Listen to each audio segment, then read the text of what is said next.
उस पर सवाल मत कीजिए। क्या सीतामढ़ी में आप गए थे रेप पीड़िता से मिलने के लिए, क्या पुरानी भी जाएंगे? सीतामढ़ी में कल रात में गया था।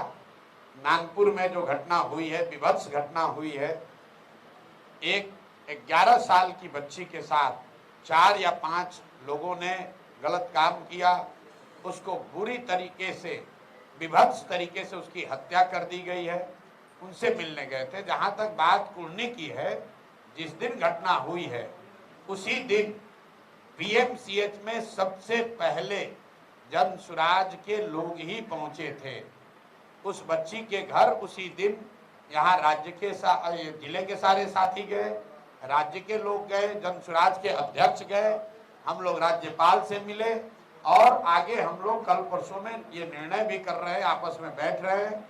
ये जो रोजाना की घटना हो रही है, कुर्नी की घटना जो है, वो सिर्फ रेप का मामला नहीं है, वो स्वास्थ्य विभाग की लापरवाही का मामला है। तो हम लोग ये तय करने जा रहे हैं कि इसके लिए जो मंगल पांडे जो यहाँ के स्वास्थ्य मंत्री हैं, सबसे पहले मंगल पांडे के खिलाफ आवाज प्रशांत किशोर ने उठाई है।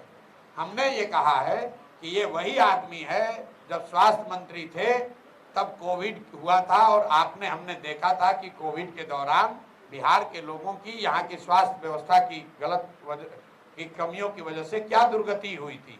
फिर यही आदमी बना हुआ है मुख्यमंत्री। जो कुर्नी की जो बच्ची थी वो 4 दिन तक यहाँ पर एनएमसीएच में रही।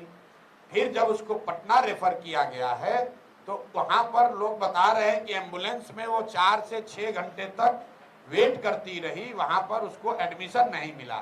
तो मुझे लगता है कि जो दोषी हैं रेप के, उनको तो वो लोग गिरफ्तार हुए हैं, कानून के हिसाब से उन पर कार्रवाई होनी चाहिए, लेकिन सबसे बड़ी कार्रवाई उन लोगों पर भी होनी चाहिए जिनकी वजह से उस बच्ची को चिकित्सीय सुविधाएं नहीं मिली, उसको जो सुविधा मिलनी चाहिए तो वो नहीं मिली, जिसकी वजह से उसकी जान गई।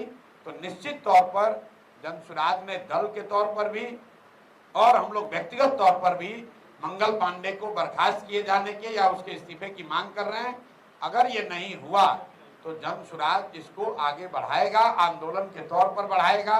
और आपको मालूम है, अगर हम इस विषय को हाथ में लेंगे तो हम सिर्फ कैमरा के लिए काम नहीं करते हैं, हम लोग उस परिवार से बात कर रहे हैं।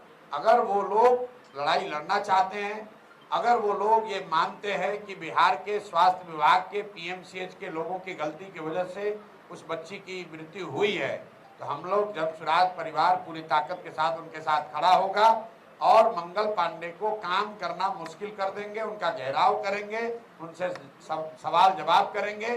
उनको ये बताना पड़ेगा कि क्यों ये गलती हुई, और अगर गलती हुई तो इसकी जिम्मेवारी तय की जानी चाहिए, वो अभी तक क्यों नहीं हुई है।